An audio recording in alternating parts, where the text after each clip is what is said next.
Assalamu alaikum, everybody. I'm so excited today because we have Anila Shahzad once again at Sophis Productions here at Lahore. She's a geopolitical analyst and a writer, and she's written articles for various newspapers. And she has 3 books, which we'll link in the podcast. And we're so happy to have her, and we're going to discuss various topics, starting from Sri Lanka, Pakistan, China, Taiwan. Then we want to discuss about the Russia-Ukraine situation that is happening. Recently, today, we have heard that Trump's house was raided. And so we have a bunch of topics, and we're very excited today. And let's begin one by one. So can you give us an introduction? Yes, about the Sri Lankan crisis. About the Sri Lankan crisis as well, and how was your day and what's been happening? Well, it's been a very nice day. And yes, you just mentioned that I am an author of 3 books, and my 4th book is also forthcoming. And the books, all of the 3 books are on geopolitics. And I wanted to mention this because geopolitics is like a new topic in our country, and a lot has not been written on it. And this is just an endeavor from my side because it's such a broad and such an interesting topic, and I think people should start taking interest, and the young generation is already interested in global affairs, and this is really a field that needs to be looked into. That's very good. Mm-hmm. So coming towards the situation, the world, there's a lot of going on in the world right now. And there's always this question that should we do this in Urdu or should we do this in English? Sometimes we start in Urdu and then we go to English, and sometimes we start with English and then go to Urdu. So sometimes I think that when our viewers are viewing, when the foreign viewers are viewing, they can't really grasp what's going on. And for the Pakistani viewers, it's a problem as well. So let's do this today, more of a Urdu thing, so for our Pakistani. So अभी हम लोगों ने सुना है recently China और पाकिस्तान के अंदर और श्रीलंका के अंदर जो सारी सिचुएशन हो रही है, श्रीलंका डिफ़ॉल्ट की तरफ जा रहा है, पाकिस्तान भी जैसे हमने देखा है कि एक डिफ़ॉल्ट की तरफ जा रहा है. अभी से 1 हफ्ता पहले हमारे रिजर्व्स बहुत कम हो गए थे मुल्क के, और हमारे डॉलर का, पाकिस्तान का जो है रेट एकदम से फ्री मार्केट के अंदर 250-260 रुपये तक पहुंच गया था. तो कहने का मकसद ये है कि पाकिस्तान एक बहुत मुश्किल मरहले से निकल चुका हुआ है, ऐसे लग रहा है, क्योंकि एकदम से डॉलर का रेट नीचे गिरा है. एक बहुत बड़ी कॉन्स्पिरेसी थ्योरी जो 2 अलग-अलग इवेंट्स हुए हैं आजकल दुनिया में, कि एक तालिबान का लीडर जवारी, उसका मर्डर हुआ, और उसके साथ ही जिस दिन उसका अमेरिका ने उसको ड्रोन अटैक से मारा, which we condemn a lot. But then again, एक ये भी बीच में पॉइंट आता है, just before I make my main point, कि बाइडन ने ये कहा था कि अफगानिस्तान में हमारा मिशन ख़त्म हो गया है, इसलिए हम अफगानिस्तान से बाहर जा रहे हैं. तो और तालिबान को भी हमने निकाल दिया है, तालिबान को हमने डिफीट कर दिया है, इसलिए हम लोग अब विड्रॉ कर रहे हैं. तो ये कैसे हुआ कि तालिबान का सबसे बड़ा लीडर अमेरिकन एम्बेसी से कुछ किलोमीटर दूर रह रहा था, काबुल के अंदर, which is very mind boggling thing. And then उससे भी ज़्यादा कि अमेरिकन को ड्रोन अटैक क्यों करना पड़ा उसको मारने के लिए, अगर उनके सारे मसले ख़त्म हो गए थे, अगर वो अफगानिस्तान के अंदर उनका मिशन पूरा हो गया था. तो ये एक बहुत बड़ी सिचुएशन है.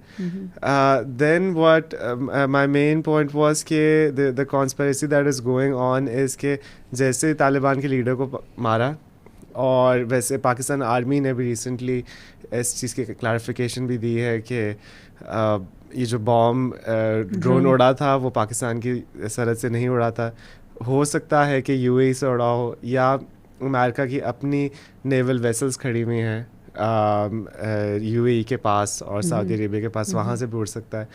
तो तालिबान के लीडर भी मारा गया और डॉलर का रेट एकदम से नीचे हुआ। तो एक ऐसा तासुर पड़ा लोगों को कि ये दोनों मामले मिलते जुलते हैं। अगर अमरीकियों की हम बात करके हम उनको अपने अड्डे दे दें और तालिबान के लीडर मारने लग जाएं, वानी मासूमों की जान लेने लग जाएं, तो हमारा जो है डॉलर का और पाकिस्तान का रेट जो है वो इक्वल रहेगा।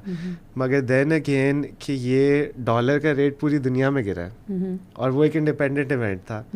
तो कहने का मकसद ये कि शायद हम लोगों ने अड्डे नहीं दिए, और अगर हम लोग अड्डे देते भी तो अमेरिका हमें कभी भी फ़ायदा ऐसे नहीं दे रहा।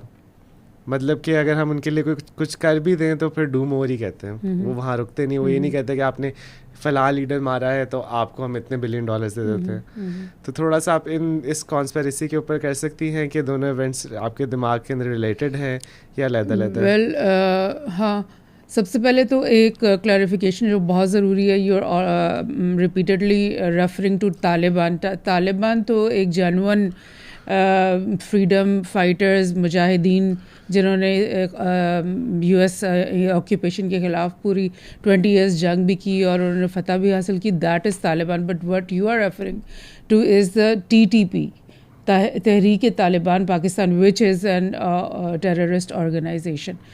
तो यस, टेररिज्म को इन्होंने डिफीट तो नहीं किया होगा, because when the US was leaving, तो विड्रॉइंग फ्रॉम अफगानिस्तान, तो उससे पहले उन्होंने दाइश के एलिमेंट्स को वहाँ पे जगह दे दी थी, बिकॉज दे वांटेड के तालिबान अगर हुकूमत में आ जाते हैं और TTP को, तो हम लोगों ने पाकिस्तान में पाक आर्मी ने बहुत ज़्यादा मिशंस करके बहुत सारे बड़े लंबे काउंटर टेररिज्म के ऑपरेशंस करके TTP का ख़ात्मा कर दिया था, जो कि पाकिस्तान के अंदर वो ऑपरेट कर रहे थे। तो दाइश के एलिमेंट्स जो कि हम ये समझते हैं, हमारा साइड से ये समझा जाता है कि इंडियन बैक्ड और मतलब वेस्टर्न बैकिंग की वजह से दाइश के एलिमेंट्स वहाँ पर इम्प्लांट किए गए थे अफ़गानिस्तान के अंदर, उनको भी बहुत हद तक तालिबान गवर्नमेंट ने आकर के दबा दिया। लेकिन द प्रॉब्लम विच आई सी, मेरी नज़र में क्या है कि because the US had to withdraw from Afghanistan, उनको बहुत बुरी शिकस्त हुई और उनका जो सुपर पावर इमेज है दुनिया में वो बिल्कुल डैमेज हो गया, और दुनिया के मुल्कों को ये इम्प्रेशन गया कि US जो है वो कोई भी वॉर विन नहीं कर सकता, बिकॉज उससे पहले इराक़ में भी वो हार चुके थे, सीरिया में उनको विड्रॉ करना पड़ा, इवन लिबिया से भी वो मतलब निकल गए हैं पूरी तरह से। तो जो उनका इमेज जो वो लूज़ कर रहे थे एज ए सुपर पावर, जो कि वो क्लेम करते हैं, तो वो अफ़गान जंग में हारने, जो 20 ईयर्स लॉन्ग वॉर है और इसमें ट्रिलियंस ऑफ डॉलर्स US जो उनके अपने लगे, तो ये इतनी बड़ी डिफीट थी जिसकी वजह से आप समझो कि एटलीस्ट जो एशिया और मिडल ईस्ट है उसमें से इसका फुटप्रिंट बिल्कुल ज़ीरो होने को आ रहा था। तो that is something that the US did not think कि वो उसको हज़म कर सकता है, और मैं समझती हूँ कि फौरी तौर पर उन्होंने प्लान B की तरफ वो लोग आए। The day they had to withdraw from Afghanistan, मैं समझती हूँ कि उसी दिन उन्होंने प्लान B पे वर्किंग शुरू कर दी कि अब हम इस जो हार है उसको कैसे जीत में बदलेंगे, और उसी के लिए उन्होंने 2 टारगेट्स नए बनाए, एक पाकिस्तान था और दूसरा श्रीलंका। पाकिस्तान में तो बिकॉज ऑफ द रीज़न कि अफगान जंग जीतने की जो बाद मतलब पाकिस्तान की जो डिप्लोमेसी है वो चाइना के साथ तो थी ही, एज लॉन्ग हमारी डिप्लोमेसी उनके साथ चल रही है। रशिया के साथ भी हमारी बहुत डीप हो गई थी, because Russia was part of the Afghan peace process, और ईरान के साथ हमारी डिप्लोमेसी बहुत अच्छी हो गई थी। तो जो हमारा रीजन है वो रीजनल एक ब्लॉक की तरफ बढ़ रहा था, China, Russia, central Asian countries, Pakistan, Iran, ये सब मिलाकर अगर एक रीजनल ब्लॉक बन जाते हैं तो आई ऑलवेज से कि अब ग्लोबलाइजेशन का दौर भी ख़त्म हो रहा है और अब रीजनलिज्म का दौर आ गया है। तो अब बिकॉज अब कोई सोल सुपर पावर नहीं रह सकता, अब डिफरेंट दुनिया के ख़ितों में डिफरेंट रीजन्स अलाइंसेस बन गए हैं, और जो रीजनल अलाइंस सबसे स्ट्रॉन्ग होगा वही रूल करेगा ना पॉलिटिक्स और इकोनॉमी ऑफ द वर्ल्ड को. तो this was a very strong reason that was going to emerge because Afghanistan के अंदर एक pro Pakistan pro China government का आ जाना और रशिया का भी मतलब उसके इसी के साथ यानी एक फ्रेंडली वो बन जाना.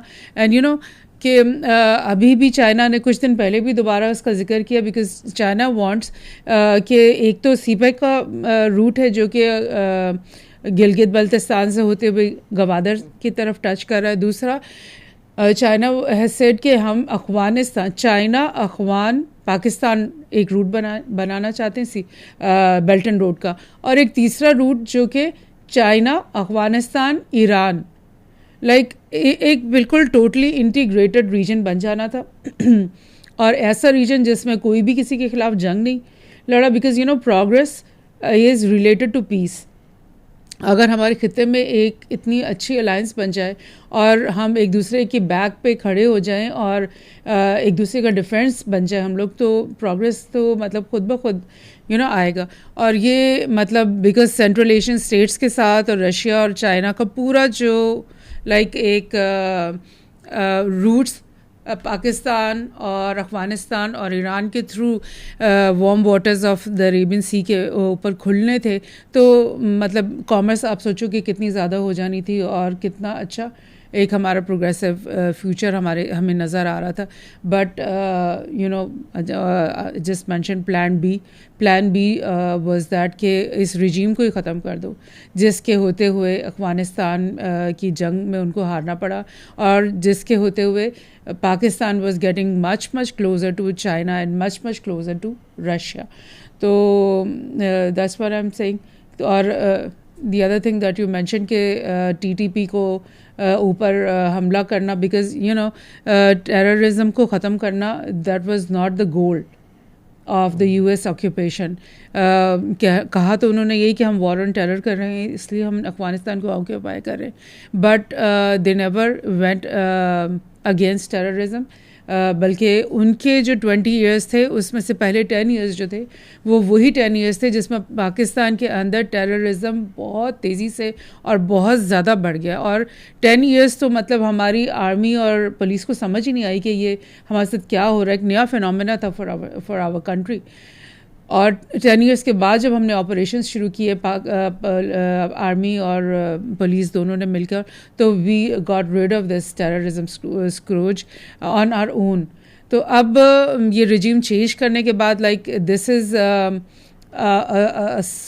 शो ऑफ US पावर कि वो अब दोबारा हमारी एयर स्पेस के ऊपर से ड्रोन गुजार सकता है. अब वो दोबारा अपनी मनपसंद की किसी भी टारगेट किलिंग कर सकता है. तो this is the way they want to show their power ना. So that's what I think is happening. When you're talking about America, तो ये जो कॉन्स्पिरेसी थ्योरी जो है आपने काफ़ी चीज़ों का जवाब दिया मगर ये कॉन्स्पिरेसी नहीं कि अच्छा 2 लीडर्स मरे हैं. सबसे पहली बात एक TTP का मरा है और एक अलकायदा का मरा है. तो जब अलकायदा का लीडर मरा है तब डॉलर का रेट नीचे जा रहा था. तो आपको लगता है इन दोनों चीज़ में रिलेशनशिप है? और क्या आपको लगता है कि जैसे कि अमेरिका के अंदर हम लोग देख रहे हैं कि डोनाल्ड ट्रंप का घर के ऊपर मारिया लागो के ऊपर FBI एजेंट्स जो है 6-7 घंटे से रेड कर रहे हैं और उन्होंने लॉकर तोड़ दिया है. तो एक फैशिज्म की लहर पूरी दुनिया में नहीं फैली है ऐसे लग रहा है. और हम लोग थोड़ा सा चाइना की तरफ भी जाना चाहेंगे. चाइना के अंदर जो है this is a very interesting thing that you just mention about Trump कि ये जो ट्रम्प के मार लोगों के अंदर ये रेड हुई है FBI की बिल्कुल ऐसा ही बातें जो है पाकिस्तान में भी कुछ अरसे से हो रही थी जब से ये रजीम चेंज हुआ था कि हमारे मीडिया में बहुत ज़्यादा ये कहा जा रहा है कि असल में पावर किसके पास है. लाइक पॉलिटिशियंस के पास पावर है या पीछे कोई एस्टैब्लिशमेंट है या पीछे कोई आर्मी है या पीछे कोई लाइक डीप स्टेट है जो कि असल में सारे मामलात को हैंडल कर रही है और मतलब which gives a very anti democracy type of an idea कि ये हमारी रियल में डेमोक्रेसी है भी या ये कुछ मतलब एक सारा आई वॉश है. तो एग्जैक्टली द सेम थिंग जो कि दुनिया की सबसे बड़ी और ताकतवर डेमोक्रेसी जिसको यूएस अपने आप को प्रोटेक्ट करता है कि वहाँ पर एक फॉर्मर प्रेसिडेंट के घर पे लाइक ऐसी red FIA like that is something जिसको आप डीप स्टेट कह सकते हैं, जिसको आप लाइक पेंटागन के ऑर्डर से अगर हुआ है या कोई ऐसे मतलब इस्टेब्लिश्ड ऑर्गेनाइजेशन के थ्रू के ऑर्डर से या उसकी बहस पे ये हुआ है, तो दैट मीन्स के यूएस के अंदर भी जो डेमोक्रेसी है वो फेक डेमोक्रेसी है. इनफैक्ट एग्जैक्टली यही बात आप सोशल मीडिया में उठाकर देखो तो यही बात लोग कह रहे हैं कि डीप स्टेट है या पेंटागन है, who is doing all this ना. तो दैट्स वेरी अलार्मिंग कि जो डेमोक्रेट्स भी तो उनके इतने सॉलिड नहीं है, वो भी तो बहुत खिलाफ है ट्रम्प के और उनको भी कोई तरीका चाहिए.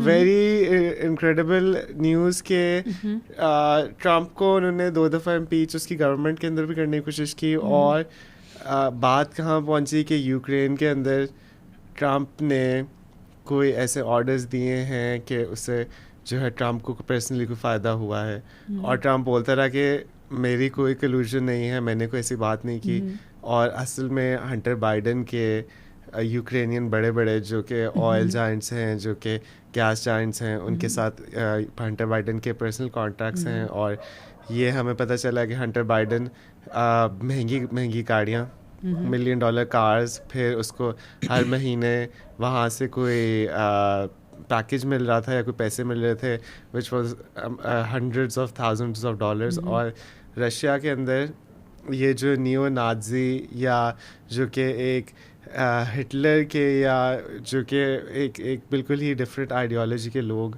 जैसे कि ज़ेलेंस्की और फिर उनकी जो ब्रिगेड्स हैं जो कि प्रोटेक्ट कर रही हैं, तो ये सारा कुछ एक बाइडन के ऊपर ज़्यादा केस बनता था. और वो उनको उस चीज़ में ट्रम्प जहाँ के बहुत ही वैसे देखने में बुरा मगर उसके एक्शंस इतने बुरे नहीं हैं, मतलब कि उसका कोई इतना बड़ा स्कैंडल नहीं है. और अब हंटर बाइडन के हम लोग रिसेंटली देख रहे हैं कि उसके लैपटॉप की चीज़ें उनके कांग्रेस के अंदर भी एक बंदे ने खड़े होकर कहा कि अगर आप लोगों के पास FBI के पास वो डिस्क नहीं है जिसके अंदर हंटर बाइडन के साथ डाटा, तो मेरे पास डाटा है. और उन फाइल्स के अंदर डायरेक्टली ये मेंशन है कि हंटर बाइडन की तो डील्स चल रही हैं. सबसे पहली बात कि हंटर बाइडन बहुत बड़ा एक एडिक्ट है. कोकेन और कोकेन से मिलता जुलता कोई सब्सटेंस क्रैक कोकेन, उसके ऊपर वो जो है 3-4 महीने लगा रहा, एक मतलब कि कांस्टेंट सोया भी नहीं, बहुत कम टाइम सोया. और उस टाइम के ऊपर उसने बहुत ज़्यादा अपने आप को फिल्म किया. हंटर बाइडन एक ऐसा इंसान है जिसको अपने आप को जो है ना अपनी हर ज़िंदगी की मोमेंट को फिल्म करना और रिकॉर्ड पे लाने का बड़ा शौक़ था. और उसके अंदर communications eight the end of the day ये हुआ कि उसने वही लैपटॉप जाके एप्पल की रिपेयर शॉप में दिया जहाँ वो लैपटॉप दोबारा क्लेम नहीं करने का. और उस शॉप की पॉलिसी थी कि अगर आप 60 डेज से ज़्यादा डिले कर देते हैं, लैपटॉप नहीं वापस लेकर आते, तो आपका लैपटॉप हम लोग खुद हमारी प्रॉपर्टी हो जाएगी.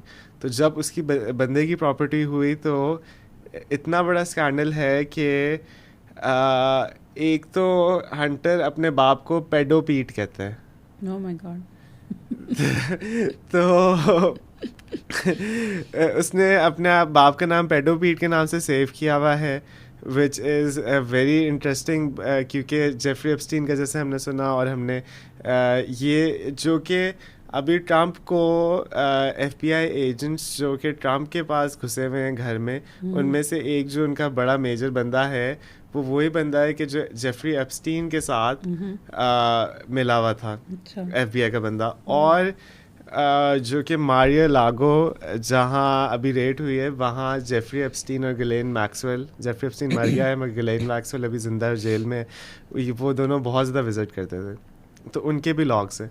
और जेफरी एप्स्टीन के तो वैसे बिल क्लिंटन के साथ और बाइडन के साथ ज़्यादा ताल्लुकात गहरे थे।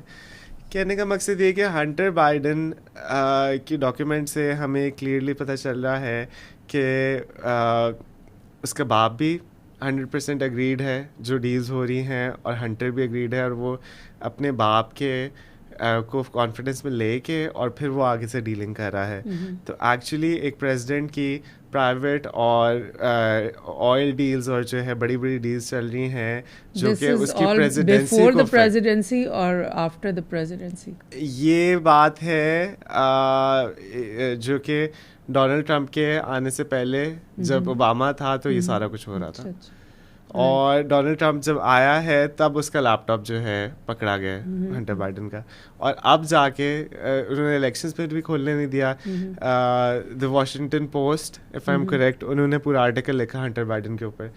तो सारी स्टोरी एक्सप्लेन करने के व्यूअर्स को भी ये मकसद है कि जो भी पाकिस्तान में है ऐसे लगता है कि बहुत ज़्यादा एम्पलीफाइड बाकी पूरी दुनिया में भी हो रहा है, स्पेशली अमेरिका और वेस्टर्न पावर्स। अगर हमारे गरीब बहुत गरीब हैं तो वहाँ भी गरीब बहुत गरीब होना शुरू हो गए। अगर हमारी करप्शन बिलियंस ऑफ डॉलर्स की तो उनकी ट्रिलियंस ऑफ डॉलर्स में पहुँची हुई है। और Imran Khan as we speak उसके घर के आसपास भी हमने सुना है कि पुलिस वाले खड़े हुए हैं, और उन्होंने पंजाब पुलिस खड़ी हुई है, और हमें ये डर है कि जो कि कैपिटल की पुलिस है वो कभी भी अटैक कर सकती है इमरान खान के घर पे। Like you comparing Imran Khan with Trump? नहीं, I am comparing Pakistan to America. I am saying कि पाकिस्तान की डीप स्टेट फिर भी इतने जो है पाकिस्तान के खिलाफ नहीं होगी, और इमरान खान मतलब कि फिर भी हमारे एक बैलेंस, एक इक्विलिब्रियम थोड़ा बहुत लगता है कि कहीं इमरान खान भी हमने देखा है कि बहुत स्ट्रिक्ट बातों से कहीं कहीं नीचे पीछे हट जाता है। जैसे कि जब वो लोग इस्लामाबाद पहुंच गए थे और टीयर गैस हो रहा था तो इमरान खान ने खुद कहा कि मैं नहीं चाहता कि मुल्क इंतशार की तरफ जाए। और ऐसा लगता है कि थोड़ा सा कोई कहीं ना कहीं at the end of the day हर एक को पता है कि मुल्क को हमने चलाना है, मगर अमेरिका के अंदर ये चीज़ बहुत ज़्यादा एम्पलीफाई हो गई है, और वो लोग मुल्क को नहीं बचाना चाह रहे, रादर एक आइडियोलॉजी को बचाना चाह रहे हैं, वोकनेस, लिबरलिज्म के like what you're saying is कि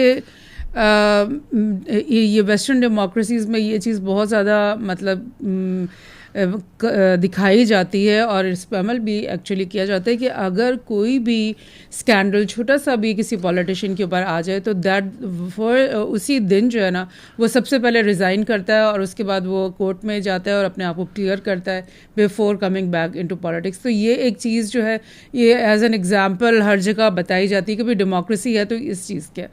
now what you are telling me the whole story is कि इतना बड़ा स्कैंडल, इतनी बड़ी उसके बावजूद मतलब Biden is not like moving an edge कि भाई इतनी बड़ी चीज़ हो गई है तो पहले आप इंक्वायरी करो। तो democracy seems to be a very big farce in that country also. तो डेमोक्रेसी के ऊपर तो पहले ही लोगों का इत्तेबात ख़त्म है।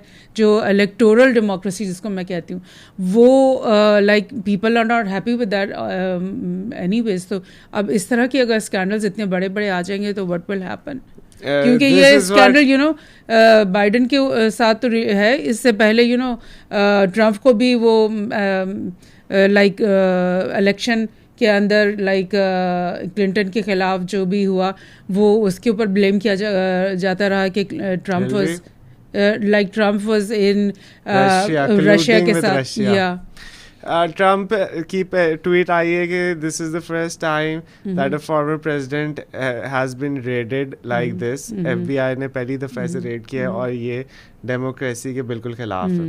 Exactly this is what the former president of America is saying, which is a very grave situation। और ये है कि हमारे जो है पॉलिटिशियंस वो exactly दूसरे कंट्रीज़ के वो अपनी ईगो के लिए, अपने बिजनेस के लिए, अपनी वेल्थ के लिए वो एक पूरे जो है यूक्रेन टाइप कंट्री जो कि in it self bread and basket है पूरे यूरोप का, जो कि कॉन्फ्लिक्ट जोन बन सकता है बहुत मेजर, उसके अंदर से वो अपनी ईगो के लिए अपनी वोकनेस के लिए, अपने लिबरलिज्म के लिए, अपनी डेमोक्रेसी। जब नैंसी पेलोसी ताइवान गई तो उसने कहा कि I am very happy that this is Taiwan is a very democratic country and I am promoting the democracy over here. जहाँ इनको जहाँ लगता है कि इनका इंटरेस्ट है वहाँ वो डेमोक्रेसी को ले आते हैं। और देन अगेन के बाइडन और पेलोसी ने सिर्फ अपनी ईगो की वजह से पूरी दुनिया में एक आग लगा रहे हैं। It's not just their personal egos actually. मैं समझती हूँ कि जब अफगान वॉर में इनको शिकस्त हुई तो उसके फौरी बाद पुतिन ने कहना शुरू कर दिया था कि यूक्रेन जो है वो मुझे लिख कर दे कि मैं EU और नेटो का मतलब हिस्सा नहीं बनूंगा वरना I am going to attack. तो वो जो भी हुआ उनके बीच में और उन्होंने अटैक कर दिया पुतिन ने। लेकिन the thing that I noted at that time was कि जो बाइडन है ना उसकी स्टेटमेंट्स क्या आ रही थी, मतलब every week he was giving the statement कि पुतिन जो है ना अब हमला करने वाला है, पुतिन इन्वेड करने वाला है। Like it was like they were waiting कि यार ये आ जाए इन्वेट करे, मतलब they were happy, so happy about this कि मतलब बिकॉज इससे पहले तो सारी वॉर्स US को खुद करनी पड़ी ना, अफगानिस्तान, इराक, सीरिया और ये लिबिया एंड एवरीवेयर। तो अब वो बिकॉज हर जगह से हार के वो निकल गए थे, तो दे वर लाइक कि यार अब पुतिन खुद अपनी एक वॉर शुरू कर दे अपनी ही नेबरहुड में। बिकॉज यू नो ये लोग समझते हैं कि दूसरों के रीजन्स में, दूसरों के कॉन्टिनेंट्स में और दूसरों के नेबरहुड्स में हम वॉर्स इग्नाइट करें, और अपने जो उनका कॉन्टिनेंट है या अपना नेबरहुड है उसमें वो कभी भी कोई वॉर को हवा नहीं देते बल्कि पैसिफाई रखते हैं उस अपने रीजन को। तो व्हाट आई वाज सेइंग कि मतलब पुतिन को बार बार बाइडन कह रहा था कि ये इन्वेट करने वाला है, ये 3 दिन में इन्वेट कर लेगा, ये 1 हफ्ते में इन्वेट कर लेगा। और अब जो है वो नैंसी पेलोसी, मतलब बज़ाहिर तो बाइडन बस उससे कह रहा था कि तुमने नहीं जाना, लेकिन नैंसी पेलोसी साहिबा आउट ऑफ द ब्लू, मतलब कभी भी ये हाउस स्पीकर जो है इतने अरसे से है लेकिन शी नेवर मतलब became like active in international politics. तो अभी 40 फाइटर एयरक्राफ्ट का वो स्क्वाड्रन था जो उसके साथ जो उसको एस्कॉर्ट कर रहा था। मतलब 40 फाइटर एयरक्राफ्ट अब आपके अगर जा रहे हैं तो मतलब दैट इज़ वॉर ना, that is a signal of war. And for no reason, कोई ज़रूरत ही नहीं थी सिवाय इसके कि चाइना को इन्वोक करना, इंसाइट करना कि हम तुम्हारे पास आ गए, अब लड़ो। और ये नियो रियलिज़म और जो रियलिज़म है उसके जो प्रोपोनेंट्स हैं वो यही कहते हैं कि एक जो रीजनल पावर है या एक रीजनल हेजेमॉन है, जैसे कि US एक रीजनल हेजेमॉन है, वो इसलिए रीजनल हेजेमॉन है क्योंकि वो अपने रीजन के अंदर एक ऐसे पावर है जिसको उसके रीजन में कोई भी चैलेंज नहीं करता, कोई भी उसके ऊपर मलाइन इंटेंशंस नहीं रखता, कोई भी उसके ऊपर वॉर करने की किसी के अंदर सोच नहीं है। Like US is never afraid कि यार कल को मेरे ऊपर आकर ये वाला मुल्क क्यूबा हमला कर देगा या ब्राज़ील आके हमला कर देगा। तो ये होती है रीजनल हेजेमोनी। लेकिन चाइना जो कि एक फॉर इंस्टेंस रीजनल हेजेमोनी की तरफ अगर बढ़ना चाह रहा है तो वो नहीं बढ़ सकता, बिकॉज़ वो क्लेम नहीं कर सकता, बिकॉज़ उसका एक इंडिया उसका एक दुश्मन है एक तरफ, और दूसरी तरफ ताइवान जो है वो अगर एक ऐसी पोजीशन में है कि वो किसी भी वक्त अटैक कर सकता है चाइना को, तो फिर China doesn't be in the position कि वो क्लेम कर सके कि वो रीजनल पावर है या रीजनल हेजेमोन है। तो उस हेजेमोनी को ब्रेक करने के लिए व्हाट दे वांट इज़ कि उसके नेबर में आकर ताइवान को इंसाइट करें, बिकॉज ताइवान तो एक छोटा सा एक आइलैंड है और उसमें अगर आप गूगल अर्थ पे जाओ तो आप देखोगे कि वो ज़्यादा छोटा सा आइलैंड है जो ज़्यादातर हिली है, मतलब उसमें प्लेन एरिया बहुत कम है। तो और लेकिन उसके बावजूद मतलब उन्होंने टेक्नोलॉजिकली बहुत ज़्यादा डेवलपमेंट की है, तो उनको तो बिल्कुल भी सूट नहीं करता कि वो चाइना के साथ वॉर करें, because China is so big and it has such a big military, और इतनी उसकी प्रेपरेशन है मिलिट्री प्रेपरेशन के Taiwan wouldn't last for even like 2-3 days अगर वो आपस में जंग करेंगे। लेकिन मज़ा किसको आ रहा है?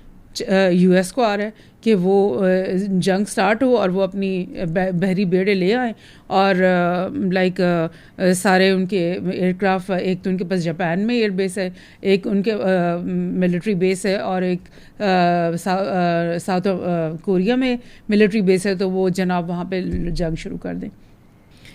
बट चाइना की लाइक सेंसिबिलिटी किस चीज़ में होगी कि वो इस वॉर के अंदर अपने आप को ना डाले, बिकॉज ताइवान उसका फर्स्ट डोर नेबर भी है और वो एथनिकली सेम लोग हैं और उनकी आपस में बहुत ज़्यादा बिजनेस का कोलैबोरेशन है. बिकॉज ताइवान की जैसे जैसे टेक्नोलॉजिकली वो बढ़ते गए तो उन्होंने अपने जो चाइना का को एज अ अपना इंडस्ट्रियल बैकयार्ड यूज़ किया, अपनी बहुत सारी टेक्नोलॉजी की चीज़ें उधर वहाँ से ले लेते हैं. तो they are going very well without any war. तो चाइना को थोड़ा अगर पेशेंटली इस चीज़ को हैंडल करना चाहिए. मगर हम लोग थोड़ी हिस्ट्री अगर देखें तो हिस्ट्री के अंदर अमेरिका जो है रशिया को और सोवियत नेशन को जो है अंडरमाइन करने के लिए उन्होंने आके चाइना को ये कहा था कि वन चाइना पॉलिसी के ऊपर हम लोग यकीन रखते हैं. और यूक्रेन का जैसे हम स्टेटस देखते हैं, यूक्रेन की एम्बेसीज पूरी दुनिया में है, यूक्रेन की एम्बेसी पाकिस्तान में भी है और यूक्रेन को हर बंदा एक लेजिटिमेट मुल्क मानता है. मगर Taiwan is a disputed territory और वन चाइना पॉलिसी के मुताबिक अमेरिका खुद कहता है कि उसको रीयूनाइट ताइवान को चाइना के साथ हो जाना चाहिए. अब एट दिस स्टेट जबकि बाइडन की पुतिन से भी बात हुई, बाइडन की शी जिनपिंग से बात हुई और बाइडन ने क्लियरली नांसी पेलोसी को मना किया. नांसी पेलोसी ने ही ट्रम्प के ऊपर बाय द वे 2 दफ़ा इम्पीचमेंट भी की थी स्पीकर ऑफ द हाउस. मगर फिर भी फॉर सम रीज़न नांसी पेलोसी क्या ये एक वॉर मशीन को ये लोग चलाना चाहते हैं या इनके बड़े बड़े लीडर्स जो दुनिया के हैं उनके साथ इनके कोई अपने बिजनेस इंटरेस्ट हैं.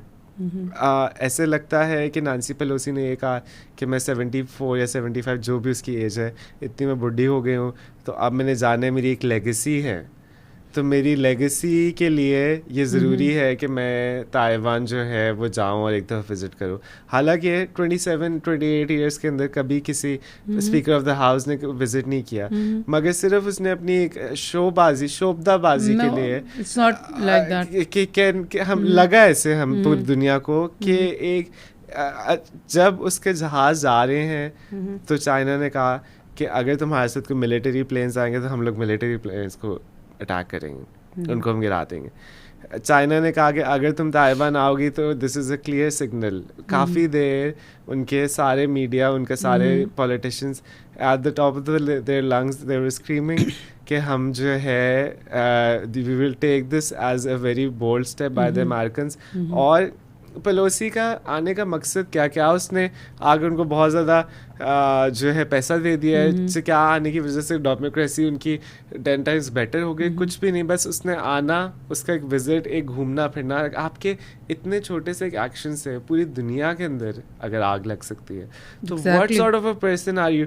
मतलब कि the normal person in the world would be afraid कि हम लोग मेरी वजह से अगर 1-2 लोगों को भी कोई नुकसान पहुंचे. यहाँ मैं ताइवान के अंदर जब वो लैंड हुई तो हर जगह ताइवान के all the Chinese military surrounded the Taiwan and the Japanese and the Koreans and they had बहुत ज़्यादा मिसाइल्स उन्होंने मारे.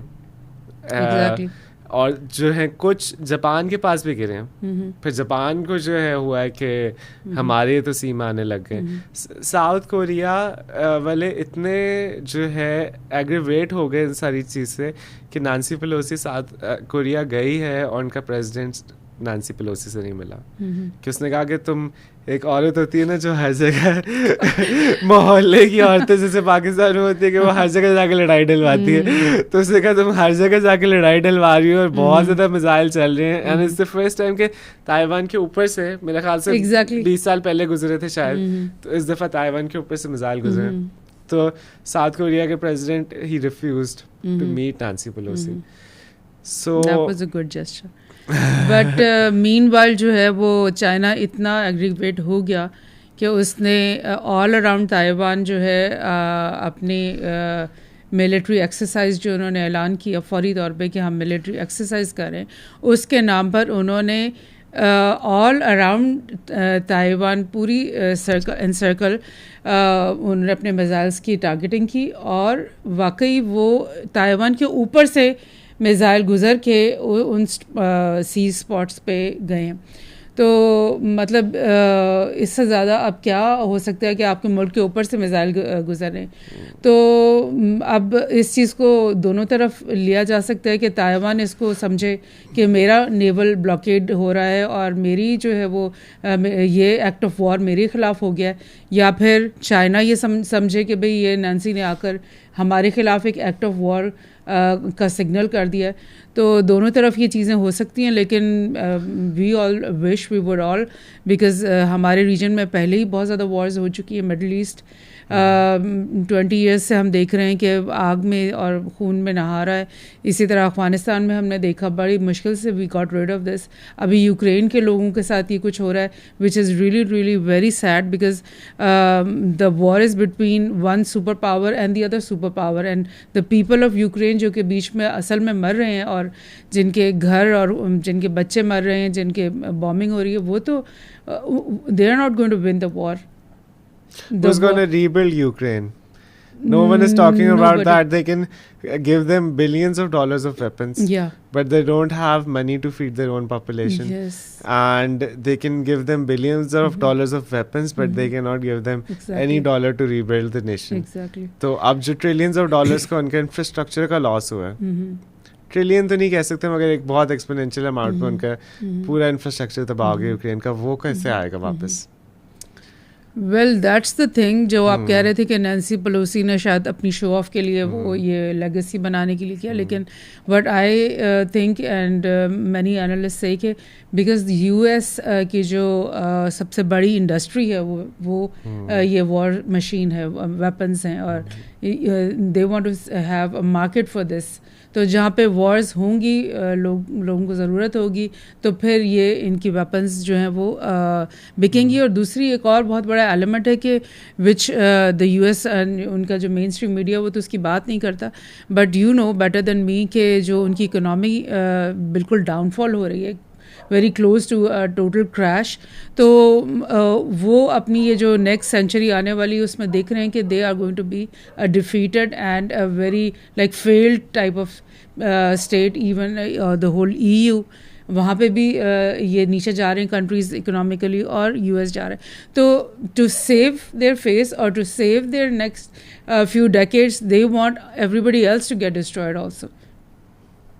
जो कि बेल्ट एंड रोड इनिशिएटिव था, उसके अंदर ये था कि पाकिस्तान, श्रीलंका और चाइना मिलके $1 ट्रिलियन इंफ्रास्ट्रक्चर प्रोजेक्ट कर रहा था, और in the face of it के पाकिस्तान और श्रीलंका को भी बहुत अच्छे एक स्टेज पर होना चाहिए था, मगर क्योंकि पाकिस्तान और Sri Lanka belt and road initiative का इतना इंटेग्रल पार्ट था, तो पाकिस्तान और श्रीलंका दोनों बैंकरप्सी, श्रीलंका को बैंकरप्ट कर दिया और पाकिस्तान को फुल कोशिश की, और अभी बस कुछ दिन लगता है पहले कि कोई रिलीफ ऐसा आया है कि पाकिस्तान थोड़ा इजी है।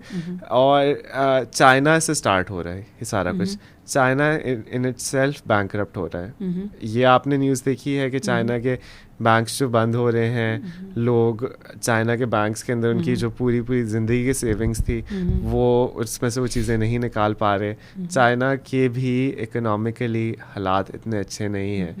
तो like we are headed towards a global economic crisis. Choose your friends and your enemies wisely. ये एक पाकिस्तान के लिए कि क्या वाकई में आप चाइना की जो हमें 100% इस बात का यकीन है कि अगर अमेरिका की अगले 90 डेज़ या अगले 100 डेज़ में इकॉनमी क्रैश होती है, या चलो अगले 2 कह रहे हैं कि इट्स अ स्लो क्रैश, अभी जो कि वो लोग अपने इंक्रीज़ कर रहे हैं इंटरेस्ट रेट और अपने सारा कुछ, वो अगले 3 साल तक वो इंटरेस्ट रेट अपना थोड़ा थोड़ा करके इंक्रीज़ करते रहेंगे, क्योंकि in the face of it 20 या 30 ट्रिलियन डॉलर्स पूरी दुनिया ने प्रिंट किए हैं कोरोना वायरस के टाइम पे, पेंडेमिक के टाइम पे, और इतना जो पैसा प्रिंट किया है वो किसी काम तब लोग नहीं कर रहे थे, लोग घर पे बैठे हुए थे और वो इकोनॉमी में वैसे ही उन्होंने पैसा फेंक दिया। अब वो 30 ट्रिलियन डॉलर निकालना है वापस इकोनॉमी से।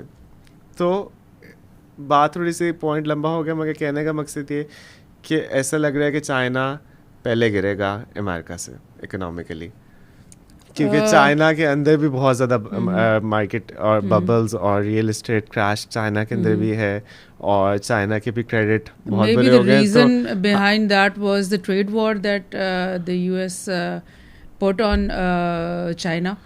जो ट्रेड वॉर से पहले तो उनकी इकोनॉमी बड़ी अच्छी जा रही थी, लेकिन ये ट्रेड वॉर्स और sanctions and this and that, तो उसकी वजह से ये हुआ। और कोरोना से डेफिनेटली, बिकॉज जो बेल्ट एंड रोड के जो प्रोजेक्ट्स हैं जो पूरे एशिया इवन अफ्रीका तक चल रहे हैं, वो शायद उनमें भी थोड़ी सी रुकावट आई है, स्पेशली यूक्रेन की वॉर की वजह से, बिकॉज ऑफ द रीज़न के बेल्ट एंड रोड की कुछ जो रूट्स थे वो यूक्रेन से गुजरते हुए, रशिया और यूक्रेन से गुजरते हुए ईयू के अंदर, यूरोप के अंदर आने थे।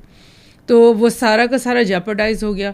अफ़गानिस्तान में जेपरडाइज रहा because of the Afghan war. Iraq के थ्रू वो कर सकते थे, वो नहीं कर सके because of all these Wars. तो लेकिन मुझे ये लगता है कि प्रॉस्पेक्ट्स जो है वो बेल्ट एंड रोड की वजह से बहुत इनकरेजिंग थे।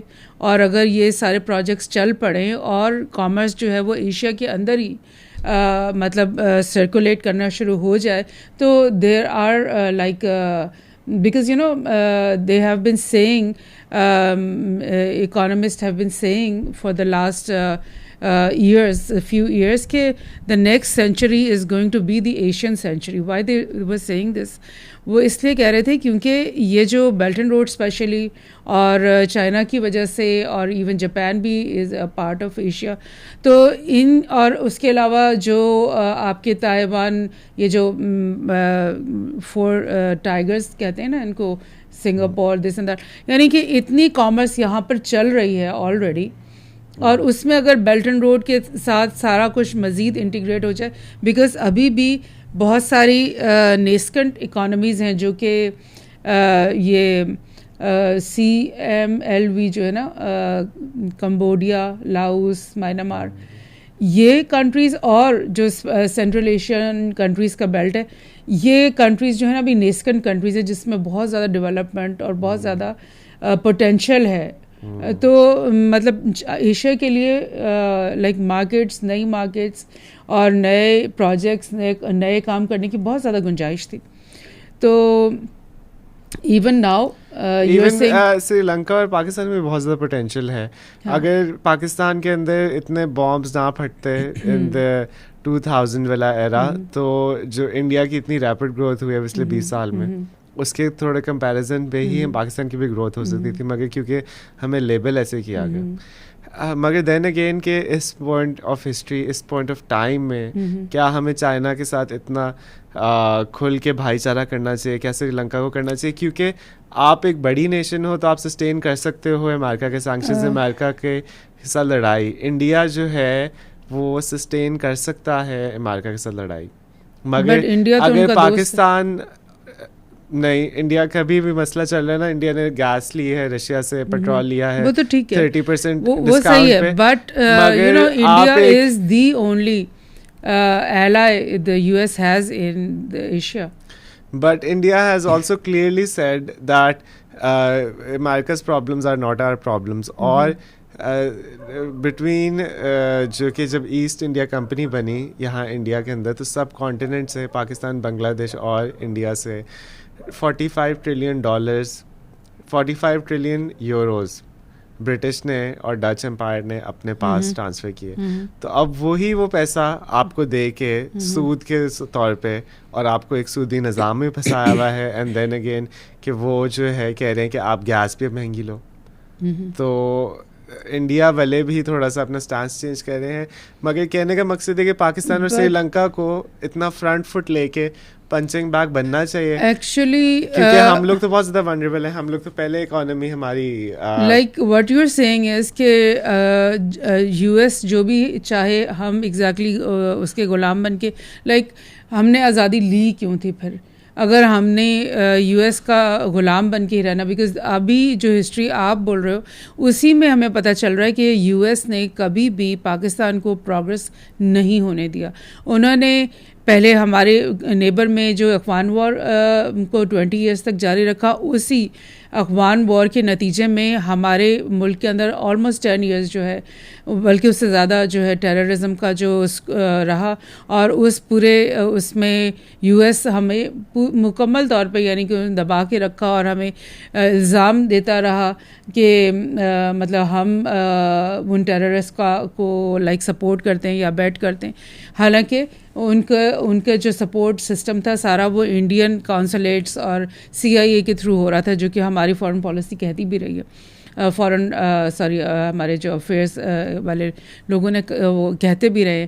तो लाइक यूएस तो कुछ उसका स्टैंस ऐसा है कि अगर उनको 20 इयर्स के बाद अफ़गानिस्तान से निकलना पड़ा तो उसके बाद उन्होंने उस वक्त भी, वो पहले भी यही कहते रहे कि भाई do more and when they were just like losing the war, जो आखिरी साल थे 2-3, उसमें उन्होंने ये किया कि they made defense pacts in alliance with India and they Obama और मोदी ने joint statements the in the end कि Pakistan is like a harborer and exporter of terrorism, मतलब वो दुनिया में एक्सपोर्ट करता है टेररिज्म।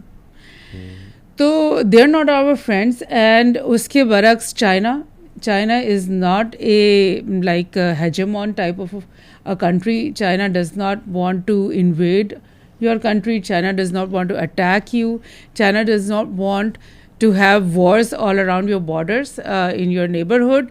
तो that's why we think that China is a better friend.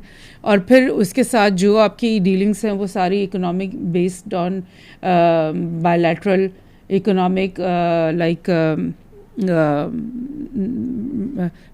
बायलैटरलिज्म के ऊपर बेस करती हैं। तो बिल्कुल that's the right way to go. अगर आपके के नेबरहुड में या आपके क्लासरूम में कोई बुली होता है तो आप क्या इस चीज़ को लाइक जस्टिफाई हो जाता है कि आप वही करो जो वो बुली चाहता है, या आपको मिल करके जो है ना सबको स्ट्रेंथन अप होके उस एक बुली को मार के गिराना चाहिए। तो श्रीलंका जो है उसने ये श्रीलंका की भी एक बहुत लंबी हिस्ट्री है, if you want me to tell you that.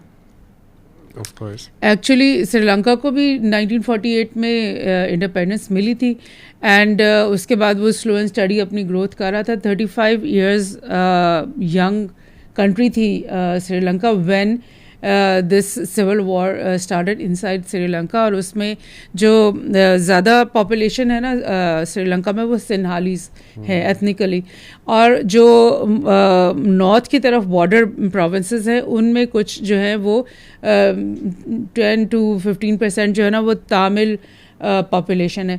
तो what India did was it instigated this insurgency and this terrorism कि उन्होंने वो जो LTTE एक टेररिस्ट ग्रुप था उसको, जिसका लीडर प्रभाकरन था, इंडिया ने क्या किया कि उनको अपने मुल्क में ट्रेनिंग सेंटर्स कैंप्स बनाकर दिए, उनको ट्रेन किया, उनको आर्म किया और उनको फैसिलिटेट किया कि वो वापस जाकर श्रीलंका के अंदर वो सिविल वॉर जो है ना उन्होंने स्टार्ट की। और 25 इयर्स ये सिविल वॉर चली जिसमें श्रीलंका का बहुत नुकसान हुआ, बहुत यानी कि अनरेस्ट और लाइक ज़ीरो प्रोग्रेस, बहुत बुरा हाल श्रीलंका का हुआ।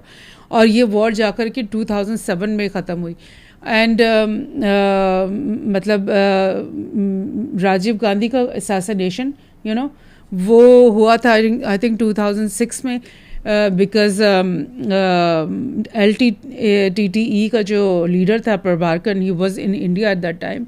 और LTT के ही एक कारिंदे ने राजीव गांधी को ब्लास्ट करके मारा था।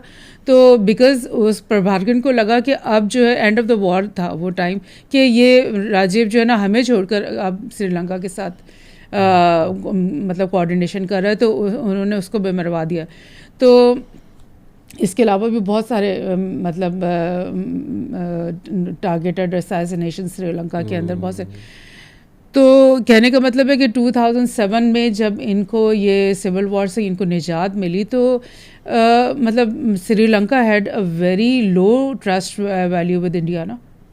तो Sri Lanka did not find or did not want to have good relations or any type of relations with India because of all this things that had gone with them. तो इसीलिए उन्होंने दूसरे फ्रेंड्स ढूंढे, लाइक चाइना के साथ friendship करी और Russia के साथ की। तो उसकी पीछे ये पूरी हिस्ट्री है, बिकॉज यू नो इंडिया हमेशा बिग ब्रदर की तरह ट्रीट करता है और हमेशा चाहता है कि उसके इर्द गिर्द नेबरहुड में हर बंदा उसके मुताबिक फॉरेन पॉलिसी चलाए एंड दिस एंड दैट।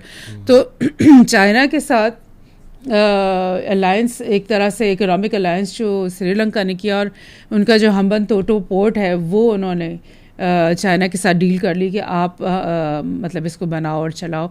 तो व्हाट हैपेंड कि बिकॉज ये कोविड आने के बाद, कोविड जब आया तो बिकॉज श्रीलंका के अंदर मतलब 80% जो उनकी इकॉनमी है वो टूरिज़म के ऊपर चलती है, तो वो ज़ीरो हो गई, टूरिज़म भी ज़ीरो हो गई। फिर कुछ और एग्रीकल्चर भी उसमें सेक्टर में भी प्रॉब्लम्स आए, सो मैनी थिंग्स हैपेंड। तो कुछ इश्यूज ऐसे आए कि चाइना ने उन्हें ऑफ़र किया कि आप हमें ये हम्बनतोटो पोर्ट जो है ना लीज़ कर दो 99 ईयर्स के लिए। तो इसके ऊपर जो है ना US मीडिया, इंडियन मीडिया और वेस्टर्न मीडिया में इतना ज़्यादा प्रोपेगेंडा शुरू हो गया कि श्रीलंका जो है वो अब इस डेब्ट का शिकार हो गया है और ये डेबिट ट्रैप डिप्लोमेसी के अंदर वो फंस गया है, और अब चाइना उसके ऊपर पूरे मुल्क के ऊपर कब्ज़ा कर लेगा। तो व्हाट हैपेंड कि like a few months back Moody जो इंडेक्स है और ये जो और रेटिंग कंपनीज़ हैं, इन लोगों ने बोल दिया, बिकॉज ये कोविड और इसकी वजह से ये इनकी इकॉनमी डाउन तो हो रही थी, कि ये उनकी रेटिंग डाउन कर दी। और उनकी रेटिंग डाउन करने की वजह से क्या हुआ कि डॉलर के मुकाबले में जो श्रीलंकन रुपी है वो बहुत डाउन हो गया, और वो पहले से ही स्टक थे और they couldn't repay their loans, और उन्होंने बोल दिया कि ये डिफ़ॉल्ट की तरफ जा रहा है। और इट वाज लाइक ये अभी डिफ़ॉल्ट का इन्होंने पिछले हफ्ते, आई थिंक एक हफ्ता डेढ़ पहले इन्होंने कह दिया कि हमने डिफ़ॉल्ट कर लिया है, श्रीलंका ने ये कह दिया। तो जब ये सारा सिलसिला चल रहा था तो मतलब प्रोपेगेंडा यही चल रहा था कि भाई इन्होंने जो लोन्स की वजह से ये डिफ़ॉल्ट हुए। तो अगर आप एनालिसिस करो लोन्स, इनके लोन्स की, तो only 18% of their loan is own to China.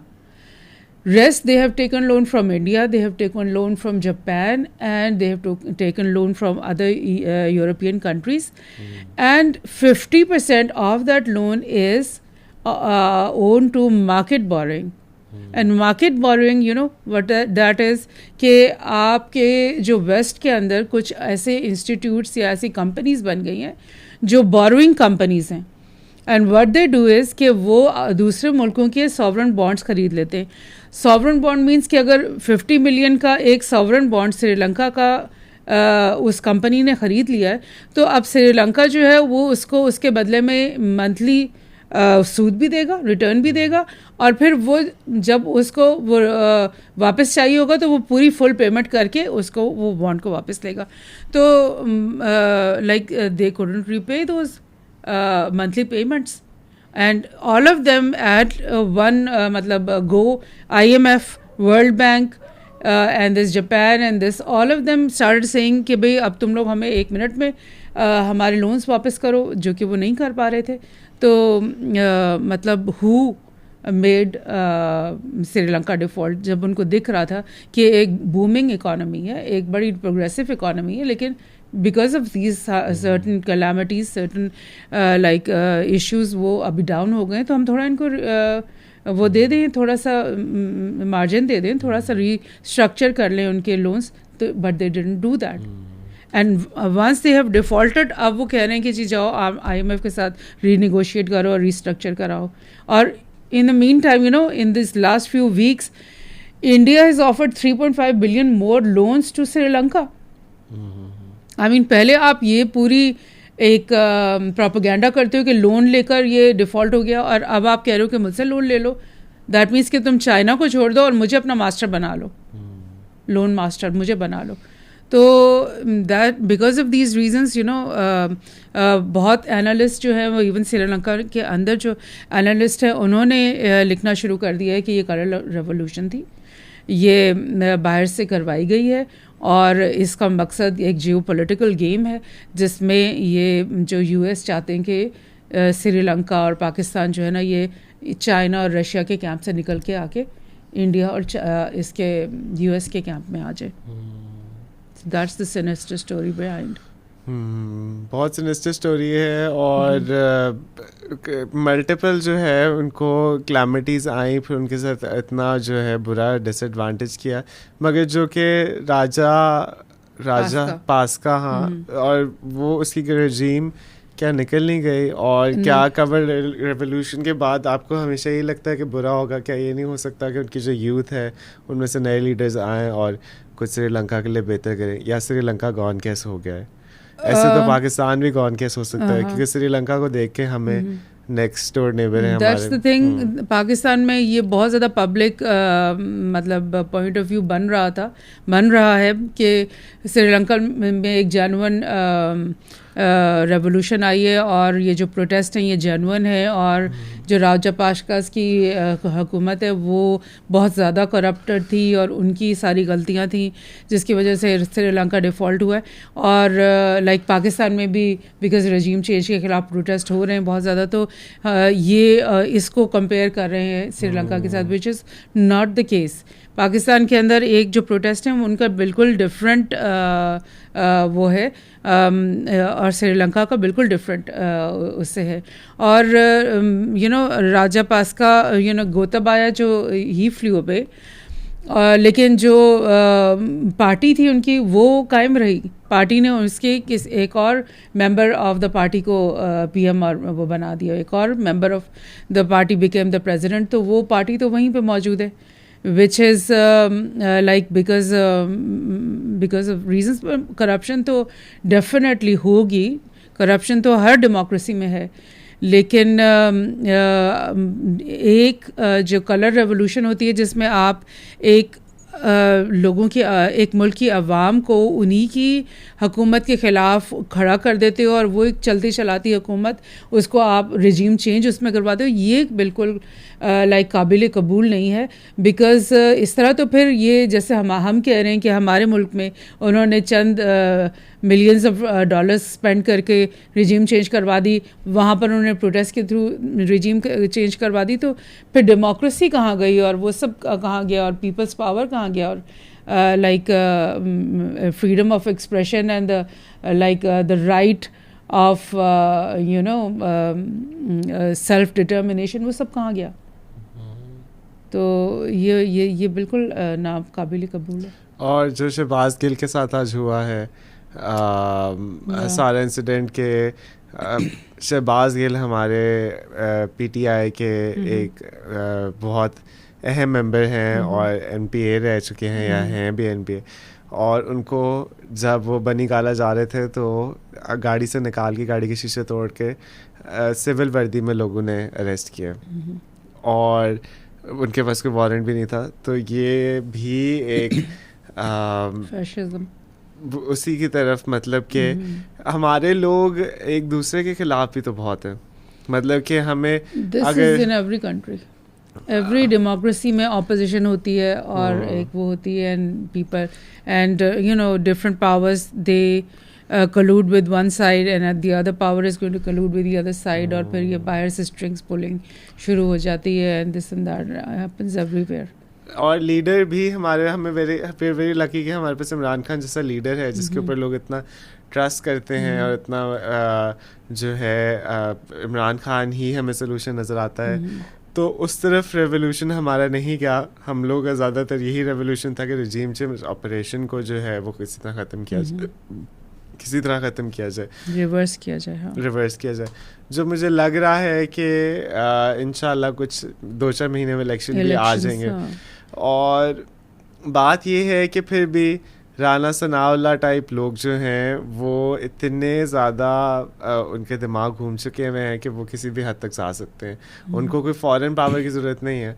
वैसे शहबाज गिल भी बहुत ज़्यादा एग्रेसिव टोन में और बहुत पीटीआई का फोर फ्रंट पे बंदा है, तो आई होप कि शहबाज गिल अभी जो है वो सही हालत में हो, और जब उनको लेकर गए हैं तो उनको सही तरह ट्रीट किया है, क्योंकि जैसे हम लोग खबरें सुन रहे हैं वैसे तो उनके ऊपर टॉर्चर या उनको मारा जाने का भी एक है। इवन इमरान खान ने सेड के उसको अब्डक्ट किया गया है, अगवा किया गया पुलिस की गाड़ी या पुलिस की वर्दी में नहीं थे वो लोग, because you no Punjab police तो अंडर पीटीआई गवर्नमेंट है ना, तो कैपिटल की कोई फेडरल फोर्स हो सकती थी जो कि उसको उनको करती, लेकिन द पीपल हु केम वर मतलब इन सिविल क्लोथ्स, तो देयर वाज नो वे कि किसी को मतलब डेफिनेटली अगवा वाली ये सूरत हाल है। एंड लेकिन उससे एक और फियर फैक्टर ये बढ़ गया कि मतलब ये लोगों के अंदर तासुर आ गया कि अब शायद इमरान खान को भी अरेस्ट करने की कोशिश करेंगे या दूसरे सूरत में लाइक अगवा करने की कोशिश करेंगे। तो पंजाब पुलिस ने जो बनी गाला हाउस को लाइक सराउंड कर रहा है, उसको प्रोटेक्शन दे रहे हैं वो, तो hopefully that's not going to happen.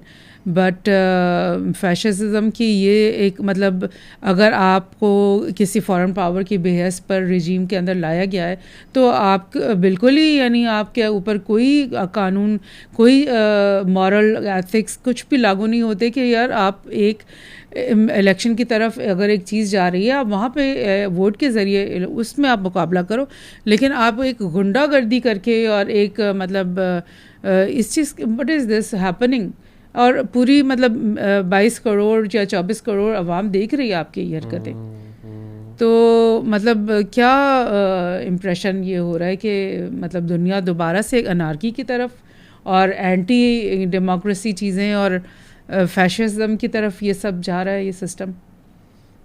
I mean they are calling for a violent revolution ना, कि अवाम निकले और तोड़ फोड़ शुरू कर दें, which is exactly what Imran Khan is saying कि we were not going to do, we want a we should be very proud of Imran Khan. अगर इमरान खान ना होता और ये लोग ही खाली होते राना सलाउल्लाह टाइप और ये लोग ऐसे हरकतें कर रहे होते तो अभी तक हमारा भी ऐसा गवर्नमेंट को ओवरथ्रो करने का रेवोल्यूशन आ चुका होता। So moving forward, two things. What do you think about the Russia-Ukraine conflict? We've heard कि Russia is waiting for the winters, क्योंकि जब सर्दियाँ आएंगी तो यूरोप की गैस ख़त्म हो जाएगी। अभी आज मैं न्यूज़ देख रहा था कि 2 कंट्रीज़ की रशिया ने गैस काट भी दी है, और जब यूरोप की गैस ख़त्म होगी तो फिर यूरोप यूएसए के ऊपर प्रेशर डालेगा कि ये वॉर को ख़त्म करो, हमें यूक्रेन से कोई इंटरेस्ट नहीं, जो हो गया वो हो गया, यूक्रेन बस दे दो। और फिर ये भी जो है हमें खबर मिल रही है कि चाइना जो है in the next 10 years Taiwan को इन्वेड करेगा, और चाइना के पास जो है टेक्नोलॉजी स्पेशली नेवी की और मिसाइल्स की और हाइपरसोनिक की तरफ भी वो जा रहे हैं, and there is a lot of things as well जो कि चाइना एडवांस्ड है। रिसेंटली जैसे कि आर्टिफिशियल इंटेलिजेंस के अंदर, जैसे कि 6G के अंदर, जैसे कि रोबोटिक्स के अंदर, जैसे कि बैटरी टेक्नोलॉजी के अंदर, अभी रिसेंटली हमें पता चला, कल परसों की न्यूज़ है कि चाइना ने एक ऐसी बैटरी इलेक्ट्रिक गाड़ियों के लिए बनाई है जो कि 1000 किलोमीटर्स तक जा सकती है, और वही मेरा ख्याल से कंपनी जिसका टेस्ला का भी कोई कॉन्ट्रैक्ट हुआ है वो उनसे बैटरीज बनाते हैं।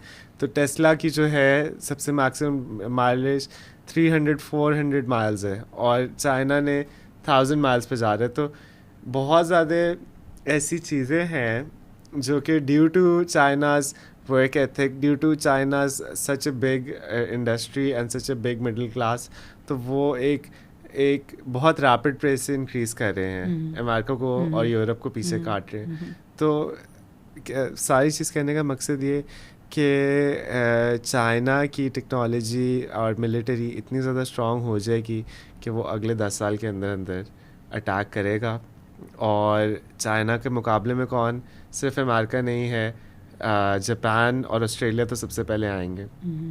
तो ये लोग सारे मिल के, ऑस्ट्रेलिया, जापान, यूरोप, अमेरिका मिल के अब कह रहे हैं कि हम सारे इकट्ठे हो जाएं और अभी से अपनी मिलिट्री, अभी से अपना सारा कुछ डिफेंस बजट्स अगले 10 साल के लिए मैक्सिमम कर दें, क्योंकि चाइना ने अटैक करना है।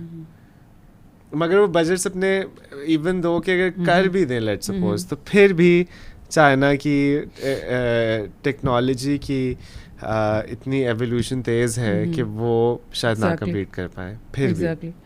यू नो इनकी जो 2025 स्ट्रैटेजी जो इन्होंने ऐलान किया था कुछ साल पहले, 2-3 साल पहले, वो स्ट्रैटेजी में उन्होंने यही कहा था कि हम लोग अपनी R&D खुद करेंगे अब, because you know all of the ये जो यूरोप और US जो है वो हमेशा ये कहते हैं कि जी आपने हमारी टेक्नोलॉजी चुराई है। लाइक इंटेलिजेंस, क्या ये ट्रेड वॉर में यही बात हो रही थी ना कि हमारी आपने वो सारी इंटेलेक्चुअल प्रॉपर्टी जो है हमारी चुराई है। तो चाइना ने उस वक्त ये ऐलान किया था कि हम अपनी R&D खुद करेंगे, हम अपनी develop, because they have so much extra money now, इतनी इधर उधर उनकी एक्स्ट्रा मनी थी कि उन्होंने कहा हम अपनी ये R&D पे खुद स्पेंड करेंगे और ख़ुद हम ये डेवलप करेंगे। एंड यू आर राइट कि ये R&D के अंदर न्यू मटेरियल्स की और आर्टिफिशियल इंटेलिजेंस की और डेफिनेटली वेपन्स जो है और satellites and 4G and all that, 5G 6G, ये सारी चीज़ें जो है ना, और बायो इंडस्ट्री में भी बहुत ज़्यादा। तो what you were just saying कि भाई चाइना का लग रहा है कि वो डाउनफॉल है, तो लेकिन चाइना अपने फ्यूचर के लिए बहुत तेज़ी रैपिड जो है वो डेवलपमेंट की तरफ जा रहा है। And you know you never know कि ये जो वक्ती तौर पे जो US की वजह से ये जो वॉर्स का जो प्रेशर और ये जो वो अपने डॉलर की वजह से, अपने डॉलर के थ्रू जो लोगों को गिरा रहा है, तो उस से अगर ये चीज़ हम निकल पाएँ तो फिर चाइना कैन मतलब become regional you know leader in development and progress and economic growth.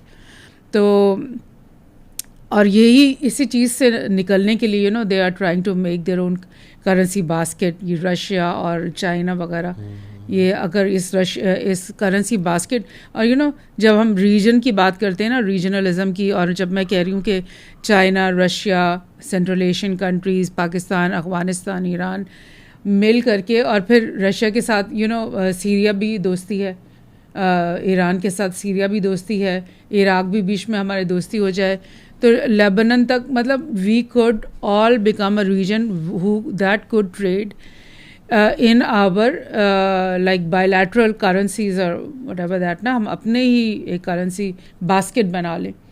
तो फिर तो हमें ये इनके ट्रेड वॉर्स और इनके जो सैंक्शंस हैं और इनका डर नहीं होगा। तो ये चीज़ है जो कि एक बहुत बड़ी एशियन सेंचुरी की तरफ, मेरे ख्याल में ये एक बहुत बड़ा फैक्टर था जो हमें लेकर जाना था जिसने, और शायद इंशाल्लाह लेकर जाएगा। तो यू आर राइट, मतलब टेक्नोलॉजी वॉर हो रही है फिर ताइवान की और China. Well if I were in चाइना's place I would never do that, because you know if you want to defeat US you need to bring war in their neighborhood. You need to bring war in between Cuba and the US, or you need to bring war between Colombia and the US, or Mexico and the US. So that is if you want a war, if China or Russia want a war, तो they should be doing that war. ये Ukraine वाली war भी एक mistake है, I think so. But whatever, तो लेकिन China should not jump into this Taiwan war, because Taiwan is already like very friendly with China. इनकी बहुत commerce है आपस में, और ये दोनों मतलब Taiwan is already very much dependent on China for its commerce. तो I would. But what do we mean when we say कि फलां कंट्री हार जाए? अगर लेट्स सपोज हम लोग यूक्रेन और रशिया की वॉर में कहें कि पुतिन जो है वो हार जाए, तो पुतिन के हारने का क्या मतलब है? पुतिन के पास दुनिया की सेकंड लार्जेस्ट न्यूक्लियर आर्सेनल है, तो वो हारेगा तो वो एक आधा न्यूक्लियर बॉम्ब नहीं मारेगा?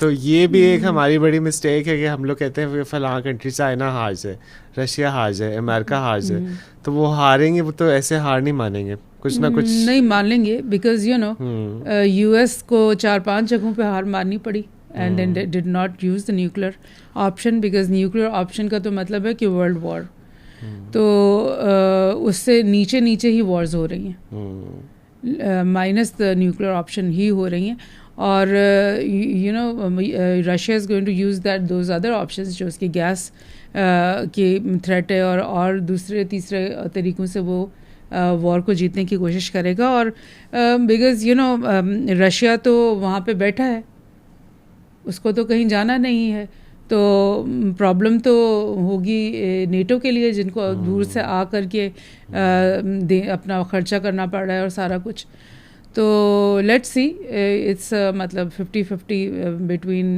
द टू पावर्स, लेकिन इस वक्त अभी तक तो ऐसे ही लग रहा है कि Russia is going better, because उसने पूरी जो ईस्टर्न बेल्ट है, वो डोम्बास रीजन हो गया, और ये मतलब पूरा बेल्ट जो है वो उसके पास है, और सिर्फ वो जो ओडेसा और जो लास्ट एक प्रोविंस रीजन है ना, वो सिर्फ अभी रहता है, अगर वो भी वो ले लेता है ना ईस्टर्न बेल्ट में से, तो फिर ये इनकी कोस्ट लाइन ख़त्म हो जाएगी यूक्रेन की।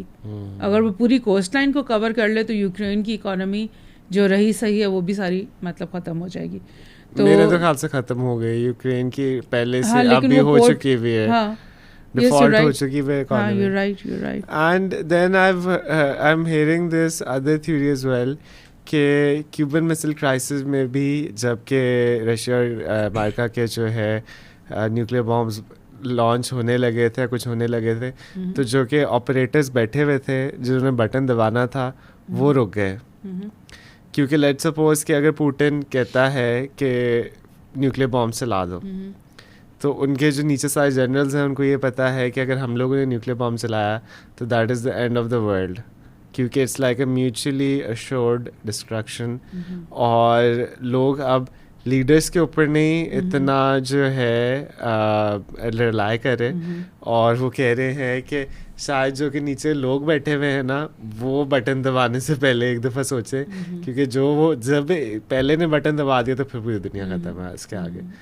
तो मे बी के बाइडन जो है वो फ़ोन करके या पुतिन फ़ोन करके कह दे कि चला दो न्यूक्लियर बॉम्ब, मगर जो कि नीचे वाले उनके जनरल्स हैं, फिर उनके नीचे जो कि ऑपरेटर्स हैं जिन्होंने बटन सारे दबाने हैं और लॉन्च करना है, वो जो है बटन है जो ट्रम्प ने दबाया एक बटन है, ये हमें सुनने को आया है कि मल्टीपल बटन्स और एक पूरा चेन ऑफ कमांड होता है, तो जो कि नीचे लेवल तक या नीचे जनरल्स हैं, फिर वो अगर उनमें से कोई भी थोड़ा सा सेन है तो उसको पता है कि ये एक बटन मैं अभी तो दबा दूंगा मगर पूरी दुनिया ख़त्म है, तो वो फिर नहीं दबाएगा।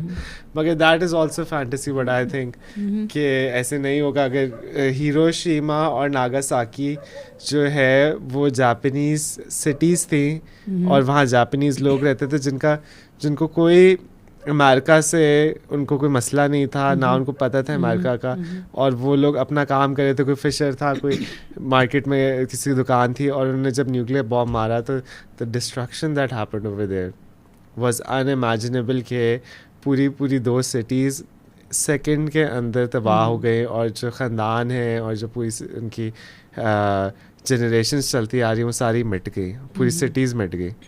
तो we just hope कि that does not because you know अब जो न्यूक्लियर बॉम्ब्स बन चुके हैं वो कहते हैं कि 60 times stronger than those bombs हैं, तो अब वो पूरा मुल्क जाएगा, और इवन मुल्क के बॉर्डर के से अक्रॉस दूसरे मुल्क में भी जाएगा। लाइक अगर पाकिस्तान इंडिया जो है वो पाकिस्तान के किसी शहर पर करता है इतना बड़ा बॉम्ब, तो वो उसकी सारी जो है प्रोलिफरेशन वो मतलब इंडिया के अंदर भी वापस जाएगी। तो इट्स गोइंग टू बी मतलब global catastrophe and like it's going to be the end of humanity as we know it. So let's hope and pray that that never happens. लेकिन this nuclear thing, deterrence जिसको कहते हैं ना, कि nuclear deterrence की वजह से लोग wars नहीं करेंगे, वो ना गलत साबित हो गई है, because wars उतनी ही ज़्यादा चल रही हैं। and they're just stop at the nuclear option, but usse niche they are doing every type of deterrence, every type of war thing. तो दैट्स वाई अभी ताइवान पे भी अगर होता है तो होपफुली उसमें न्यूक्लियर ऑप्शन तो नहीं होगा, लेकिन it's going to be a destruction for Taiwan and it's going to be a destruction for China. तो बाकी जो जापान से जहाज़ उड़कर आ रहे होंगे या यूएस से उड़कर आ रहे होंगे तो उनको तो कोई नुकसान नहीं हो रहा होगा ना, अनलेस कि चाइना डिसाइड्स कि अब मैंने जापान और साउथ कोरिया को भी इसी के लपेट में ले आना है, which is I don't know where that is going to go. So that's like a very grim scenario. Hopefully, the best case scenario for Pakistan is Imran Khan comes back and he starts collaborating with China and Russia again, and then we come closer to that regional alliance that I was just talking about. And ये जो खित्ता है हमारा, जिसको मतलब ये जो तरसता रहा है पिछले 70 साल से पाकिस्तान कि ये हम तरक्की कैसे करेंगे, कब करेंगे, तो वो चीज़ हमें मतलब अपने करीब आते हुए दिखाई दे रही है. और ये जो अफ़गानिस्तान है जिसने ये 20 साल की जंग लड़ी और उससे पहले अगेन 10-12 साल की रशिया के साथ लड़ी, और उससे पहले मतलब it's been going through like one war after the other. तो वो लाइक उस खित्ते की भी किस्मत, मतलब उन लोगों का भी हक है कि वो अपनी मर्ज़ी की ज़िंदगी गुजारें, अपनी मर्ज़ी की हुकूमत बनाएं, अपनी मर्ज़ी का प्रोग्रेस करें, अपने मर्ज़ी के लोगों के साथ अलायंसेस करें. तो this is game changer. I think if Imran Khan comes back तो ये पूरी रीजन के लिए गेम चेंजर बन जाएगा होपफुली. तो let's see what happens. It was so nice having you on the podcast once again, and Thanks. we had such a nice conversation about such diverse topics, and hopefully very soon we'll come with another episode of Wali Wonders. So we're signing off. Do you want to say any last messages? I just want to say that peace is the best thing for humanity, and there are forces within us, within the human species, that are always like turning humanity towards one war or the other. And as a whole humanity, we should be like institutionalize a peace, a pro-peace or a peace thing. Peace को लाने के लिए हमें एक humanity की तरह हमें join force करके और इन फोर्सेस के ख़िलाफ़ हमें उठ खड़े होना पड़ेगा शायद. जो कभी एक जंग शुरू करते हैं, कभी दूसरी शुरू करते हैं, और जो इनोसेंट लोग होते हैं, आम लोग जो सिर्फ अपनी 2 वक्त की रोटी के लिए सारा दिन जदोजहद कर रहे होते हैं, उनको सारा ब्रंट ऑफ द वॉर उनके ऊपर गिरता है, वो मारे जाते हैं. तो मतलब इसके ख़िलाफ़ कैसे हमने, यूएन तो नाकाम हो गया, आई थिंक सो. यूएन तो कोई एक भी वॉर को रोक नहीं पाया.